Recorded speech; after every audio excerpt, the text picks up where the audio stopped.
High student, আমি প্রিয়াঙ্কা বইতে চলে এসেছি আরেকটা নতুন ভিডিও নিয়ে। তো তোমরা জানো যে ইম্পর্টেন্ট যে তোমাদের ইনফরমেশনগুলো আছে সেগুলো আমি শেয়ার করছিলাম, এবং নিট 2024-এর তোমার কাউন্সিলিং প্রসেস হয়তো খুব তাড়াতাড়ি স্টার্ট হয়ে যাবে। তো তার জন্য কাউন্সিলিং রিলেটেড কিন্তু অনেক রকমের তোমাদের ডাউটস রয়েছে, অনেক রকম প্রশ্ন তোমরা জিজ্ঞাসা করেছো কমেন্টে। তো আমি ভাবলাম যে সবগুলোতে রিপ্লাই দেওয়া সম্ভব হয়নি, তো আমি ভাবলাম যে পুরো একটা ভিডিও বানিয়ে দেওয়ার চেষ্টা করলাম, ডাউটসগুলো ক্লিয়ার করার চেষ্টা করলাম। তো দেখো, প্রথমেই বলি যে তোমাদের যে অল ইন্ডিয়া কাউন্সিলিং প্রসেস এবং স্টেট কাউন্সিলিং প্রসেস, এই দুটো নিয়ে পুরো ডিটেলসে আমি আলোচনা করব। অবশ্যই পুরো ভিডিওটা দেখো, তাহলে কিন্তু আশা করছি ডাউটসগুলো ক্লিয়ার করতে পারবো। এবং অনেকেরই এটা জিজ্ঞাসা আছে যে একটা কলেজে ভর্তি হয়ে গেলে আরেকটা কলেজে ভর্তি হতে পারবে কিনা, বা এরকমও অনেকে জিজ্ঞাসা করেছিল যে কলেজে তোমরা হয়তো পেয়ে গেলে, সিট পেয়ে গেলে ফার্স্ট রাউন্ডে, তো সেকেন্ড রাউন্ডে ধরো তোমরা সেই সিটটা থাকবে কিনা, যদি ফার্স্ট রাউন্ডে ভর্তি নাও হও তাহলে সেই সিটটা থাকবে কিনা।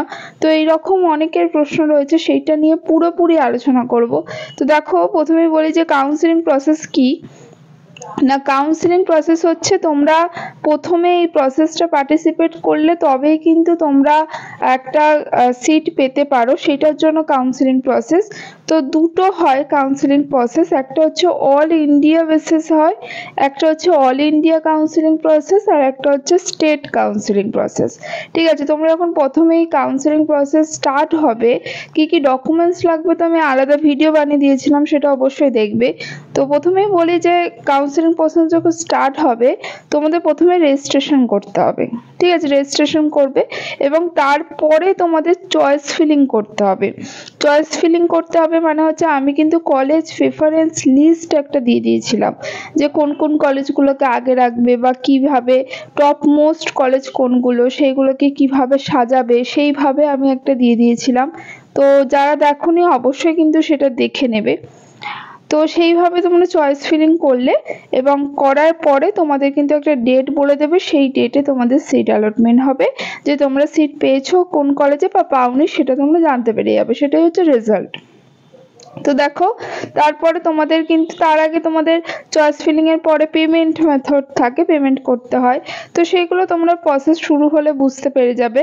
তো এখানে আমাদের যে কটা রাউন্ড হয় না, প্রথমত হচ্ছে রাউন্ড 1 হয়, রাউন্ড 2 হয়, আর রাউন্ড 3 বা যেটাকে মপ আপ রাউন্ড বলে, এবং স্টে ভ্যাকেন্সি রাউন্ড বলে একটা রাউন্ড হয়। তো এই 4টে রাউন্ড হয়, এবং প্রথম যেটা সেটা হচ্ছে রাউন্ড 1, সেটা অল ইন্ডিয়া প্রসেস, যেটা কাউন্সিলিং প্রসেস এবং স্টেট কাউন্সিলিং প্রসেসে সবগুলোতেই 4টে রাউন্ড হয়। এবার দেখো, প্রথমে যেটা কাউন্সিলিং শুরু হয় প্রতিবারে বা শুরু হবে এটা, সেটা হচ্ছে all India counselling process. All India counselling process তোমাদের রাউন্ড 1 শুরু হলো, তার কিছুদিন পরে কিন্তু স্টেট কাউন্সিলিং প্রসেস রাউন্ড 1 শুরু হয়ে যাবে। তো তা এইরকম ভাবে চলতে থাকে। তো তোমরা যদি অল ইন্ডিয়া কাউন্সিলিং প্রসেসে পার্টিসিপেট করো, অবশ্যই স্টেট কাউন্সিলিং প্রসেসে তোমরা পার্টিসিপেট করতে পারবে। এবার এখানে কিছু নিয়ম আছে, একদম ভুল করবে না, সেগুলো একটু বলে দিই। যে রাউন্ড 1 যেটা একদম প্রসেস শুরু হচ্ছে রাউন্ড 1 দিয়ে।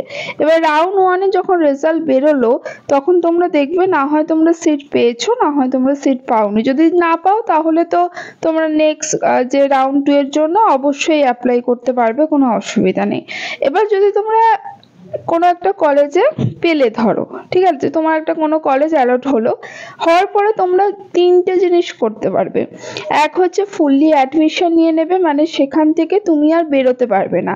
অ্যাডমিশন নিয়ে নিলে সেখান থেকে কিন্তু ফুললি অ্যাডমিশন, মানে তোমরা কোনো রকম আপগ্রেডের অপশনে টিক দিলে না, আপগ্রেড করলে না, যে কলেজ পছন্দ হয়েছিল সেই কলেজই পেয়ে গেছো, তাহলে কোনো রকম প্রবলেম নেই, তোমরা ফুললি অ্যাডমিশন নিয়ে নিলে।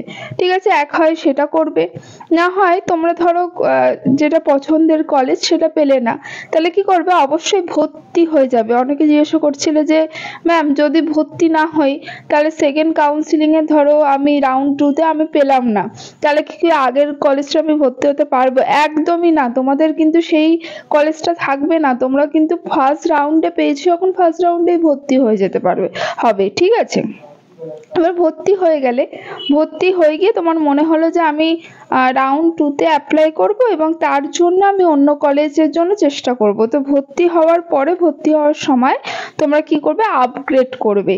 আপগ্রেড করবে, সেটা কলেজে ভর্তি হওয়ার সময় তোমরা আপগ্রেড অপশনে করে রাখবে।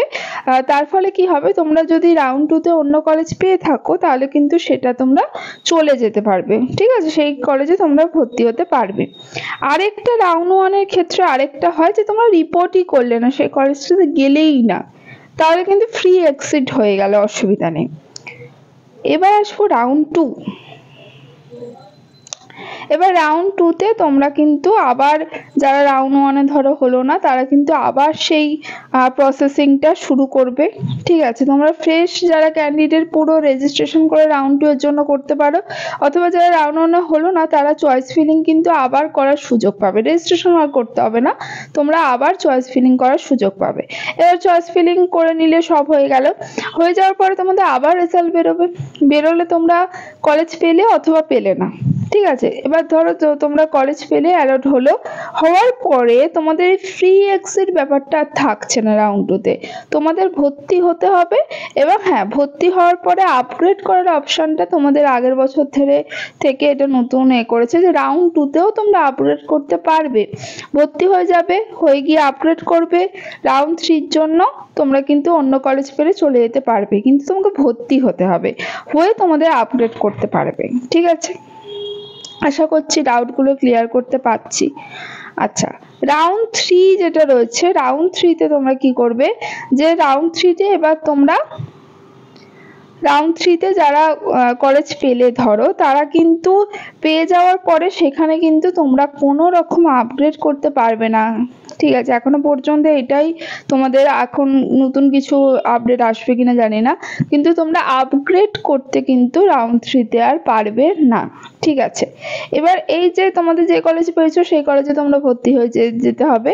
এবং স্টে ভ্যাকেন্সি রাউন্ড যারা একদম লাস্ট অবধি যারা থাকবে, হয়তো পাবে, তাদেরও কিন্তু কোনো আপগ্রেডেশন হবে না, কারণ আর তো ফার্দার কোনো রাউন্ড নেই, ওটাই লাস্ট রাউন্ড।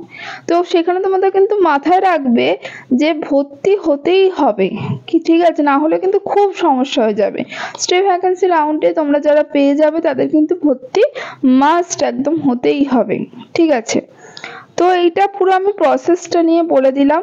তাহলে তোমরা কিন্তু এক কলেজে ভর্তি হয়ে অন্য কলেজে অবশ্যই ভর্তি হতে পারবে, ঠিক আছে। আপগ্রেড করতে হবে, তার জন্য আপগ্রেড অপশনে করতে হবে, সেটাও নিয়ে আমি ভিডিও বানিয়ে দিয়েছিলাম, সেটা পারলে একটু দেখে নিও।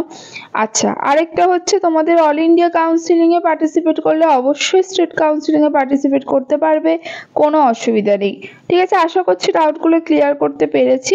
তো আর কোনো যদি তোমাদের মনে প্রশ্ন থাকে অবশ্যই জানাবে, আমি যদি বা কমেন্টে রিপ্লাই দিতে নাও পারি, আমি কিন্তু সেটা নিয়ে ভিডিও বানিয়ে দেবো, অবশ্যই বানিয়ে দেবো। তো আজকের মতো টাটা, নেক্সট ভিডিও নিয়ে খুব তাড়াতাড়ি হাজির হব।